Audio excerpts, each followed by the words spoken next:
বাংলাদেশের বর্তমান টেস্ট দল নিয়ে ভক্তদের আশা একটু বেড়েছে, আর সেটা সম্ভব হয়েছে বাংলাদেশ টেস্ট দলের পারফরমেন্সের কারণেই। 2026-27 মৌসুমের টেস্ট চ্যাম্পিয়নশিপে বর্তমানে বাংলাদেশ পয়েন্ট টেবিলের 5 নম্বরে রয়েছে, যেখানে বাংলাদেশের পয়েন্ট 28% হিসেবে, যা কিনা 58.33%। চলতি টেস্ট চ্যাম্পিয়নশিপে বাংলাদেশের ম্যাচ বাকি এখনও 8টি।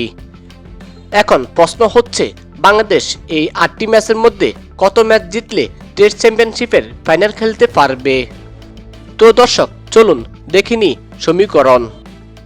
চলতি টেস্ট চ্যাম্পিয়নশিপে বাংলাদেশে 8টি ম্যাচে বাংলাদেশের প্রতিপক্ষ হিসেবে থাকবে অস্ট্রেলিয়া, দক্ষিণ আফ্রিকা, ইংল্যান্ড ও ওয়েস্ট ইন্ডিজ। এদের মধ্যে ইংল্যান্ড ও ওয়েস্ট ইন্ডিজের সাথে বাংলাদেশ নিজেদের ঘরের মাঠেই খেলবে, আর অস্ট্রেলিয়া এবং সাউথ আফ্রিকার বিপক্ষে তাদের মাঠে খেলতে হবে টাইগারদের। ধরে নি বাংলাদেশ ঘরের মাঠে 4 ম্যাচ জিতেছে, তাহলে টেস্ট চ্যাম্পিয়নশিপে বাংলাদেশের পয়েন্ট হবে 73% হিসেবে, তা গিয়ে দাঁড়ায় 52.78।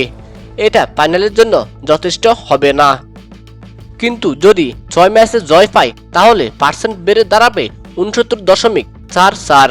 হোপফুলি এটা এনাফ হবে ফাইনালের জন্য।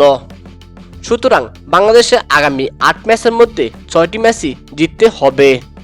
তো দর্শক, আপনার কি মনে হয় বাংলাদেশ এবার টেস্ট চ্যাম্পিয়নশিপের ফাইনাল খেলতে পারবে? অবশ্যই কমেন্টে জানাবেন।